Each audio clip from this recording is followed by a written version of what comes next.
महाराज की जय। अनंत कोटि ब्रह्मांड नायक राजाधिराज योगिराज परब्रह्म श्री सच्चिदानंद सद्गुरु साईनाथ महाराज की जय। आओ साईं, आइए पाछे पाछे चलो पता लगता अब आगे आगे आगे आगे आओ, बाबा નું સ્વાગત કરો। ले लेना આ બધા અમારા ઓફિસ સ્ટાફ, અમારા ભાઈઓ છે, આપણા પરિવાર। હા પરિવાર, સમર્થ સ્વયં પરિવાર।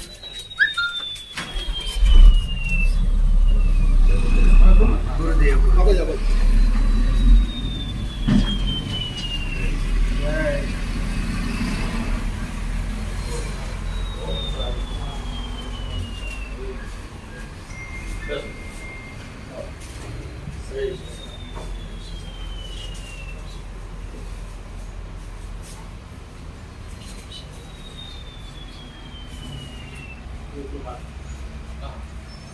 बाबा साक्षात्कार आ गए ऐसा लगता है।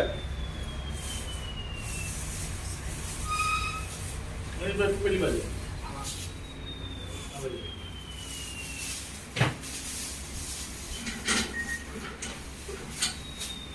हमारा नाना बच्चा एक पकड़ सद्गुरु साईनाथ महाराज की जय। श्री अनंत कोटि ब्रह्मादिनायक राजा श्री योगिराज परब्रह्म श्री सच्चिदानंद सद्गुरु साईनाथ महाराज की जय। जय साईनाथ, जय साईनाथ। ऐसा पूरा घुमा लो।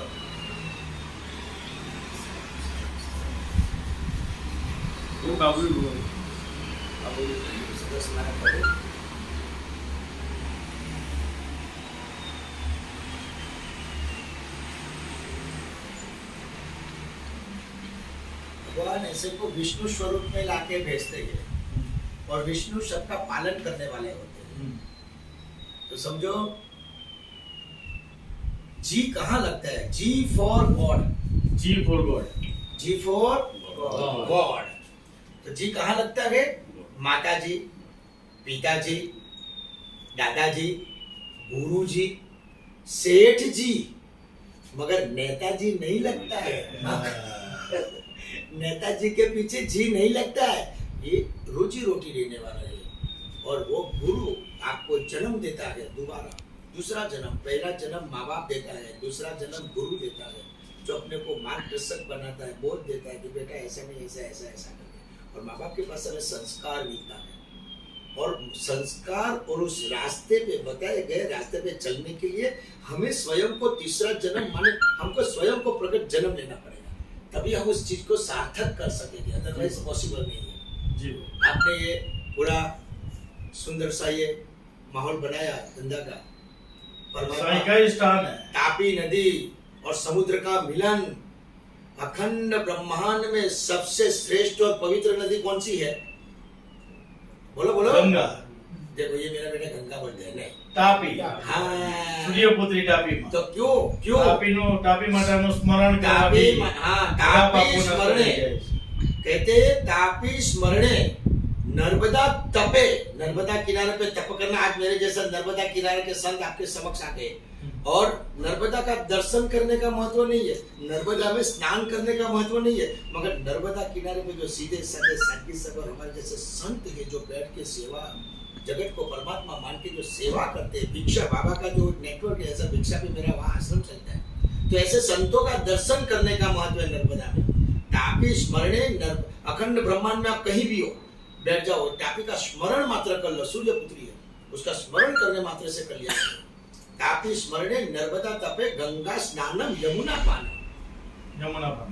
और सबसे बड़ी हम लोग कहते हैं कि भाई सूरत नु जमन ने काशी नु मरण, तो what is the meaning of Kashi का है? यही काया रूपी काशी है। ये शरीर संसार का बना हुआ है, ये शरीर संसार का है, समाज का है, जगत का है, एक ऋण है, उसे हवाले करो और आत्मा को परमात्मा के साथ जोड़ो। ये पुष्पक विमान है। ये शरीर रहते रहते हमें देखो ये कितने लोगों को रोजी रोटी पूरी पाल रहे हैं।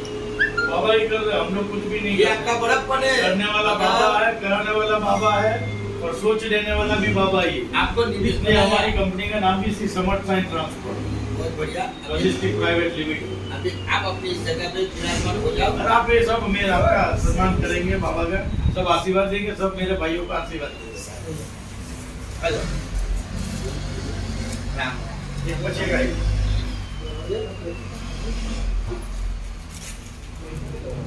चालू रखना। हाँ वो उसमें से मेरी जोड़ी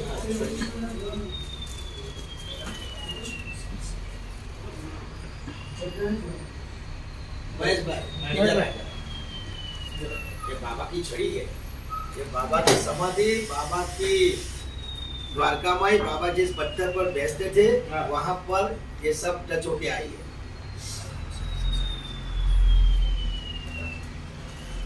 सच्चिदानंद सद्गुरु साईनाथ महाराज की जय। अनंत कोटि ब्रह्मांड नायक राजा विराज योगिराज परब्रह्म श्री सच्चिदानंद सद्गुरु साईनाथ महाराज की जय।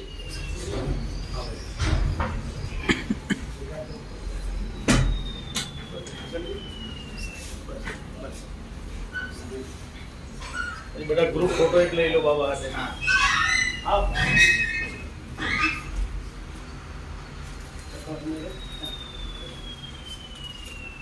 आओ क्या करें बड़ा ले लो। ले लो।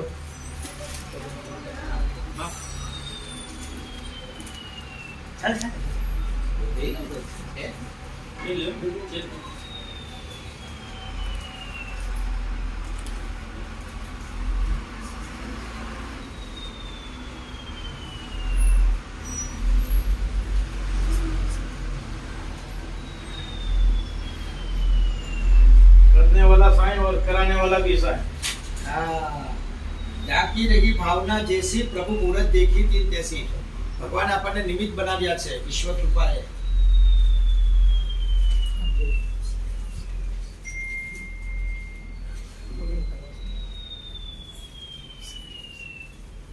देखो ये सेठ की कितनी पूजा होगी तो आपको ये दर्शन करने का बहुत सर सारा बाबा आपकी कृपा है तो सब कुछ है।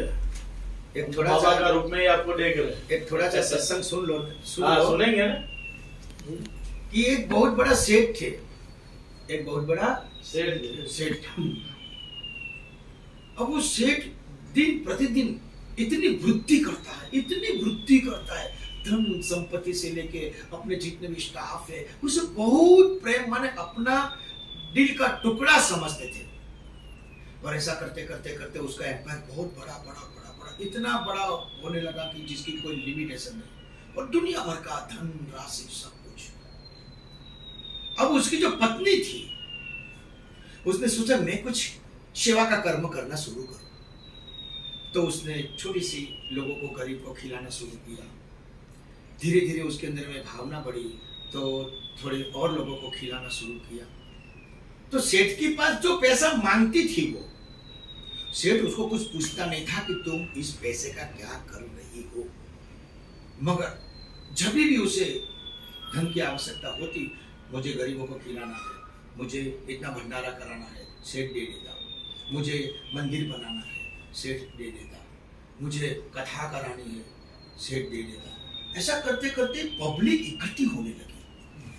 तो पब्लिक सोचती है यार इतनी अच्छी सेठानी है, इतनी अच्छी सेवा करती है, कथा कराती है, सत्संग रखती है, गरीबों की सेवा करती है, मगर सेठ क्यों नहीं दिखता है? क्या बोला? सेठ क्यों नहीं देते? इतनी अच्छी भक्तानी, सेठ को इतनी अच्छी सेठानी मिली, इतनी अच्छी सेवा करती है, मगर ये ऐसा कैसा सेठ कि देखो इतनी अच्छी सेवा करती है और सेठ नहीं दिखते। सेठ कभी इस भंडारा में या तो इस माहौल में इस अच्छी आते ही नहीं है। ऐसा करते करते करते करते करते लोग बातें करने लगे।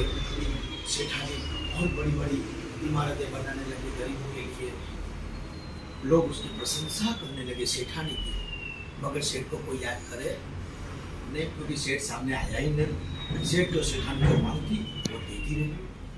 अब इतना करते करते करते करते एक बार वो सेठानी बहुत बड़ा बंगला, तो सेठानी जैसे घर में घुसी तो उसको ओम शब्द का नाद सुनाई दिया। क्या सुनाई दिया? ओम। ऐसा बोल मुझे सुना। वो सोचिए कहाँ से आवाज आती है? उसने क्या सोचा, आवाज कहाँ से आती है? इधर गया उधर गया, बारी का पर्दा खिसकाया, दरवाजा खोला, अरे यहाँ तो कोई है नहीं। एक कमरा, दो कमरा, तीन कमरा, चार कमरा, बाथरूम भी है, रसोड़ा पसोड़ा सब कुछ ढूंढ डाला, ऊपर गई नीचे गई, आवाज आती है मगर कोई दिखता नहीं है। फिर वो रूम में गई जहां सेठ सोए हुए थे। अब जहां सेठ सोए हुए थे वहां से आवाज आने लगी। वहां भी उसको, अरे यार सेठ तो सो रहे हैं, सेठ तो कुछ बोल नहीं रहे। पर्दा हटाया, ये क्या पलंग की आवाज कहां से आती है? फिर वो धीरे धीरे धीरे पलंग के पास आए, धीरे धीरे धीरे सेठ के पास आए, फिर धीरे धीरे धीरे उसने सेठ के हृदय पर, यहां पर अपना कान धरा। क्या धरा प्रभु? कान। ये कान, वो जो सेठ सो रहे थे उसके यहां पर ऐसा कान धरा और वहां से ओम की ध्वनि नाद आ रही है। अब वो सेठ को टटोल रही है, अरे सेठ उठो, सेठ उठो, कुछ सुनाई दे रहा है आपको? सेठ उठा, क्या हुआ? अरे क्या क्या हुआ? भूत की नाद आ रही है, मैंने पूरा बंगला छान मारा, कहां से आवाज आती है? आप सो रहे थे, मैंने बोला आप तो बोलते नहीं है, मगर जब मैंने अंदर जाके आपके हृदय कमल में कान रखा तो यहाँ से ओम नाम का स्मरण गूंज उठ रही थी। तो सेठ ने खाली इतना बोला, जान गए? क्या बोला? जान गए। जान गए मतलब हम बाहर जो सेवा करते हैं उसका हमें सूक्ष्म अहंकार हो जाता है, नहीं समझे? मगर सेठ ने इतना पैसा दिया मगर न सूक्ष्म अहंकार, बस जहां भी देती होगी योग्य जगह पे योग्य स्थिति पर देती होगी। तो वो भक्ति की किसने, सेवा की किसने? मगर यहां से वो भक्ति का औरा कहां निकला? क्योंकि इसने भी तो निस्वार्थ भाव से दिया, तभी तो वो सेवा कर सकी। बिल्कुल, बात समझ में आई मेरे को? जी जी जी सर। आपने दिया तो वो कर सकी, अदरवाइज पॉसिबल नहीं था कि वो कर सकती। और आपने कभी ये नहीं पूछा कि इतना क्यों मांगा, इतना क्यों मांगा, इतना क्यों मांगा, नेवर, मांगा उतना दे दिया। और जब बात प्रचलित होने लगी तो बोलते ऐसा कैसा सेठ है, सेठानी इतनी सुंदर करती फिर भी सेठ नहीं दिखते गए। तो ऐसे सेठों के अंदर से वो परमात्मा की आवाज, उसे वो विष्णु के रूप में उसको स्वरूप बनाते थे। और हम आप जैसे सबों की सेवा के लिए भगवान उसको विष्णु का अवतार धारण करके, इसीलिए हम लोग कहते हैं कि हनुमान कोई गदा लेके आने वाले नहीं है, आप जिसकी भजन करते हो, राम बाण आने वाले लेके आने वाले नहीं है, कृष्ण चक्र लेके आने वाले नहीं है, शंकर जी त्रिशूल लेके आने वाले नहीं है। मगर जो व्यक्ति ने हमारी उस जरूरत को समय पर जिसने हमारी मदद की वही हमारा महादेव है, वही हमारा मनुष्य रूप में ही परमात्मा आए, राम आए, कृष्ण आए, जितने भी आए मनुष्य रूप में ही आए। आप भी इसमें से कहीं ना कहीं परमात्मा है। जैसे ये परमात्मा किसी न किसी को हेल्पफुल होते हैं, वैसे आप भी कहीं ना कहीं किसी न किसी छोटी जगह पे आप हेल्पफुल होते हैं। मगर क्या हुआ कि आप जैसा दानवीर आया और उसने गुरु को कहा, गुरुदेव मुझे दान करना है, गुरुदेव मुझे दान करना है। तो गुरुजी ने ये नहीं कहा कि ला मेरे को दे दे, तू जो दान देने वाला है मेरे को दे दे, ऐसा नहीं बोला। मगर क्या बोला? जा तुझे जो जरूरतमंद लगे उसको दे दे। क्या बोला? जरूरतमंद लगे, तुझे जो जरूरतमंद लगे उसको दे दे। अब वो गया ढूंढते ढूंढते ढूंढते ढूंढते उसे ऐसा अपने नजर में आया, तो उसने वो रुपया उसको दे दिया। अब फिर अंदर से उसको ख्याल आया, यार मैंने इसको दान तो दिया, मगर ये भूखा करता क्या है? तो उसने उसका पीछा किया तो जो दान दिया था वो मदिरा में, जुगार में, वस्ती के पीछे उसने यूज किया। वो तो गुरुजी के पास गया, गुरुजी मैंने आपको बोला था कि दान दो, दान मुझे देना है। तो आपने कहा जा तुझे जो योग्य लगे जरूरतमंद उसको तो दान दे दे। मगर गुरुजी मैंने तो, मुझे जो कुछ जरूरत लगा तो मैंने उसको दान दिया, मगर मैंने फिर उसका पीछा किया तो वो तो दान था, वो तो उसने जुगार में, दारू में, वस्ती में डाल दिया। अच्छा ऐसा? तो गुरुजी ने अपनी झोली से पैसा निकाला और कहा ले अब ये पैसा, ये धन तुझे जो जरूरत में लगे वहां तू दे दे। क्या बोला? ये तो मेरी झोली का दान है। तुझे जहां लगे वहां, तुझे जो जरूरत मन लगे वहां तू दे दे। और वो चलने लगा। चलते चलते चलते एक बहुत गंदी कचरा पेटी जो बोलते हैं बासमती दुर्गंध, जहाँ सब सड़ा हुआ डालते, सब कुछ मरा हुआ, और वहां पर वो ऐसा ऐसा ऐसा ऐसा करके आदमी ढूंढ रहा था। उसको लगा ये जरूरतमंद है। अब वो जहां वहां जैसा पहुंचता है दान देने से पहले उसने कुछ उठाया। किसने? वो कचरा में जो ऐसा ऐसा करना था उसने उठा के अपनी कोटी में डाल दिया, वो जो कचरा पेटी में जो ढूंढता था। अब वो उसने देखा हाँ ये जरूरतमंद है, तो उसने वो दान उसको दे दिया। अब जैसे उसने उसको वो दान दिया रुपये का, तो तुरंत वो आदमी ने क्या किया, जो कचरा पेटी वाला था उसने कोटी में जो डाला था ना वो फेंक दिया। तो उसने बोला कि भाई मैंने तो तुझे कचरा में कचरा बोलते हुए देखा और तूने कुछ अभी उठाया और तूने तेरी कोटी में डाल दिया, तो मेरे को लगा तू जरूरतमंद आदमी है, तो मैंने तुझे ये धन दिया, मगर तूने ये कोटी में जो डाला था वो क्या डाला था और क्या फेंक दिया। तो उसने कहा कि देखो भैया मैं 10-15 दिन से खुद तो भूखा हूं, मगर मेरा परिवार भी बहुत भूखा है। उसने 10-15 दिन से कुछ खाया नहीं, तो मैंने सोचा ये कचरा पेटी में से पर मरा हुआ पक्षी जो मिला है मैंने कोटी में डाल दिया, इसको साफ करके पका के हम लोग खाएंगे।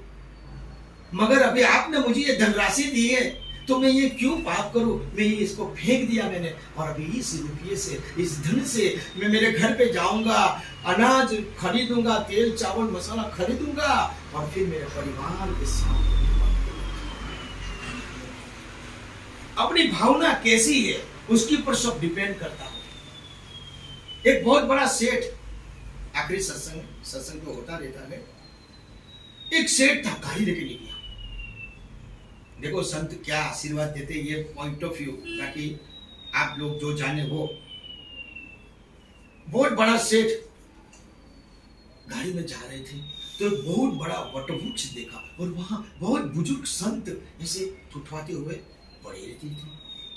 तो वो सेठ की नजर गई, सेठ ने गाड़ी साइड पे रोकी, उसके पास नई शॉल थी और शॉल ली और वो बुजुर्ग संत के पास गए।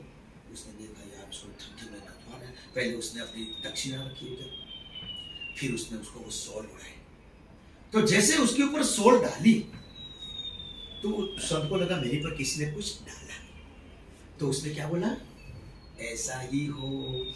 क्या आशीर्वाद दिया उस कृपा, ऐसा ही हो, ऐसा वो संत बोले बुजुर्ग। अब उतने में वो जो सेठ थे वो जा रहे थे, थोड़ा आगे क्या गए उतने में कोने में एक चोर बैठा था। चोर ने देखा वाह आज तो अपनी खुली निकल पड़ी, पैसा भी है नई शॉल भी है। तो जैसे वो गया तो पहले उसने वो दक्षिणा पैसा उठा लिया, पैसा उठाने के बाद उसने वो शॉल खींची। जैसे शॉल खींची तो वो संत को लगा मेरी पास कोई शॉल खींच रहा है, तो उसने क्या बोला, वो संत भगवान ने ऐसा ही हो।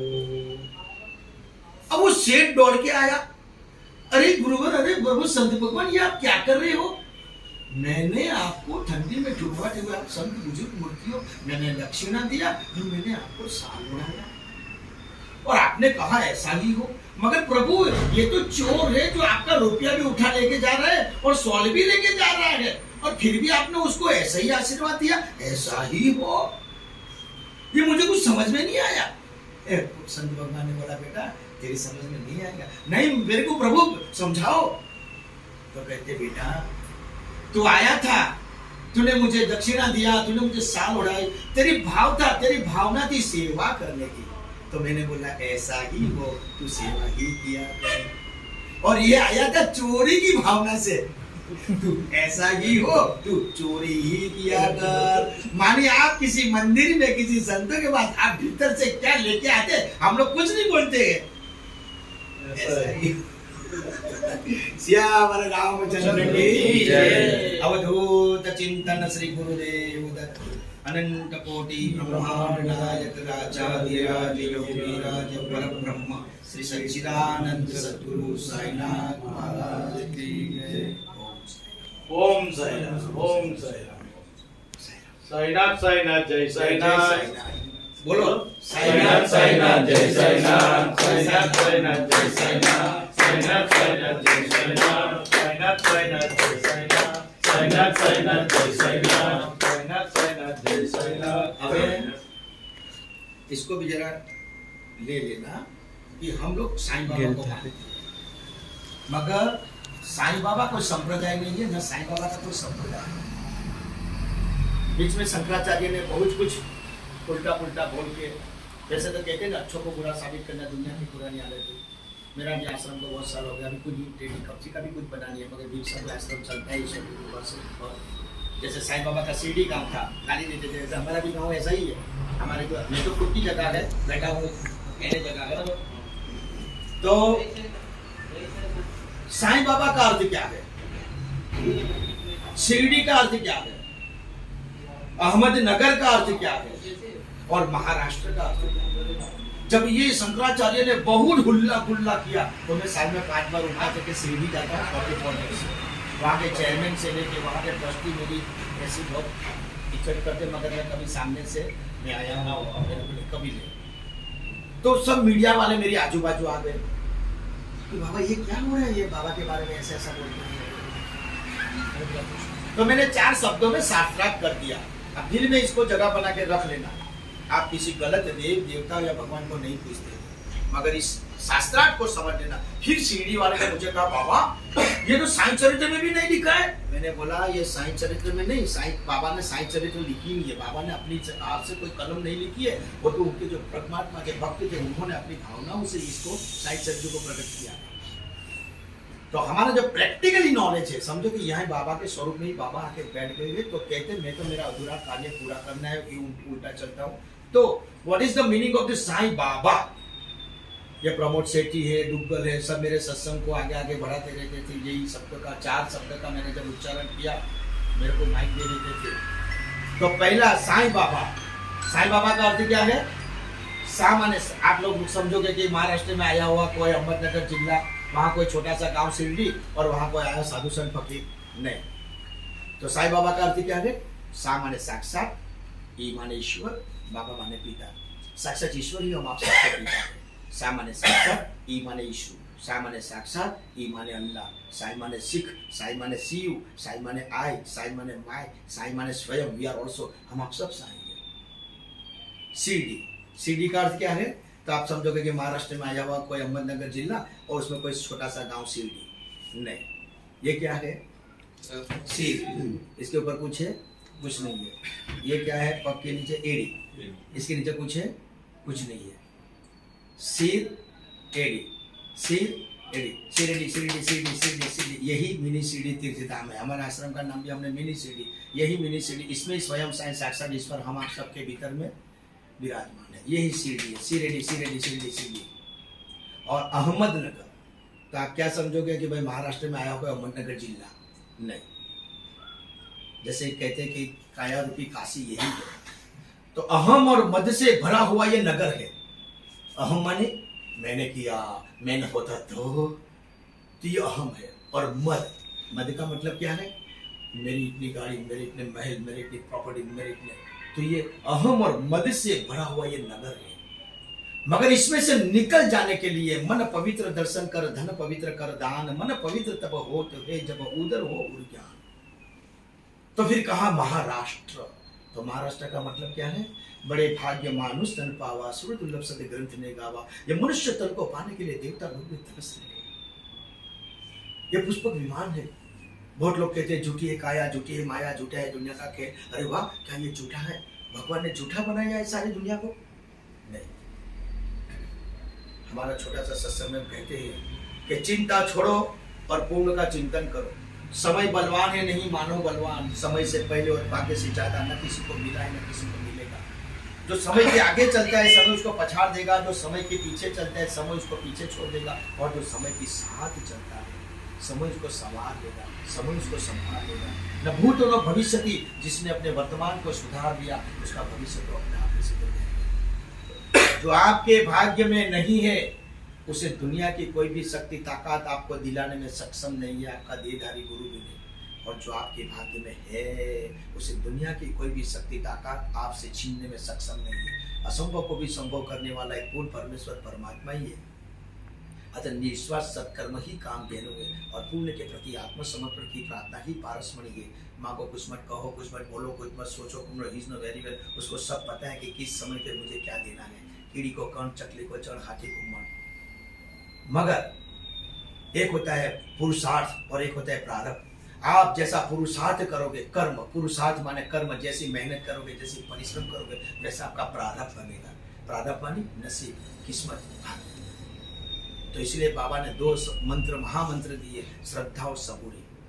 तो श्रद्धा का अर्थ क्या है कि जिस माँ के गर्भ के अंदर में हम बीज रूप से आए, उस अंधकार कोठरी में उसने 9 महीने में सुंदर सा हमारा घाट कर लिया। वहां खाना पीना, सोना, उठना बैठना हमारी हिफाजत की। बाहर निकल के माँ के थान में, आंचल में दूध दे दिया, जिसने हमारी इतनी संरचना की, हमारी संभाल की। इस पंच तत्व का महाभूत का देह बना गए। अगर ये बीमार होता है तो अरुंधति जैसे औषधि बना दी, आयुर्वेदिक औषधि बना दी। तो जिसने हमारी हिफाजत की, क्या आगे नहीं करेगा? इसलिए कहते श्रद्धावान लभ्यते विश्वासम संतोषम परम सुखम। जितना प्राप्त करे उतना पर्याप्त है। जो जहाँ से जितना मिले, मेरा अधिकार का आगे, मेरे प्रारब्ध का आगे, मेरे भाग्य का आगे, उतना भी मुझे मिले और उसमें से भी तेरा तुझको अर्पण क्या लागे मेरा। पर हित समान धर्म न दूजा। भगवान आपे जो બધું આપણું નથી। चलो हमारा प्रभु सियावर रामचंद्र साईनाथ महाराज की जय।